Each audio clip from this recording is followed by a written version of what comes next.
Hi everyone, this is Heather. In this video, we are going to execute the retouch action and examine all of the wonderful components that it contains. I'm just going to press play in order to execute.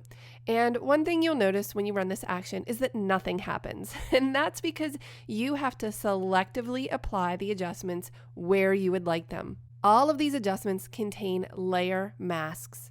In order to reveal the adjustment, press B on your keyboard in order to access your brush tool. Make sure that white is your foreground color in order to reveal these instructions. And I always begin with the fill light layer, and I'm going to make my brush bigger by pressing my right bracket key. And I think I'm just going to add a little bit more light into her face in order to brighten it. Obviously, if that's too much, you can come into the layers palette and drop down on the opacity and take a look at the before and after by clicking the visibility icon. Let's soften her skin by selecting the powder layer, making sure that you are clicking on the layer mask in order to select it. Again, I have my white brush, but I'm going to press my left bracket key in order to make it smaller.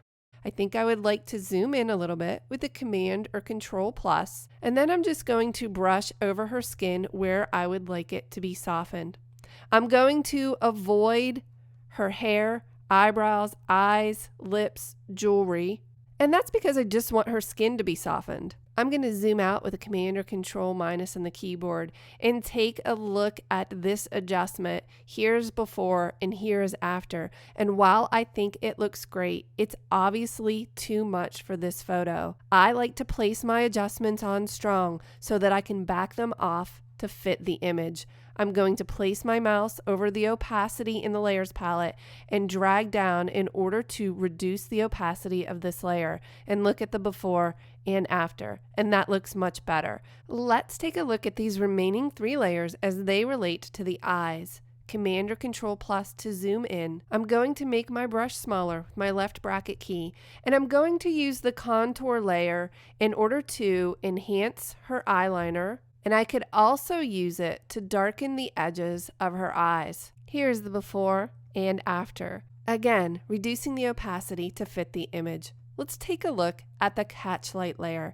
This is meant to enhance the natural catch light in the eye, not add one if it's not already present. And lastly, let's examine the eye saturation. This really works for light eyes, but not so much brown eyes as it tends to turn them red. And once again, I like to put these adjustments on strong so that I can reduce the opacity to fit the photograph. The great thing about this action is that you don't have to use all of these layers. You can only use the layers that make sense. Oftentimes, I'm only softening the skin and not using the other layers. I just leave those masks set to black and they hide those instructions. I'd like to see an overall before and after, so I'm going to press Alt or Option on my keyboard and click the visibility icon to the left of the background layer. That toggles all of the layers off and then all of the layers back on. You can then go into each layer individually in order to adjust it further. When I'm finished with these images, I press Command Shift E, that's Control Shift E on the PC, in order to flatten and save this layer as a final JPEG. I hope that you found this useful.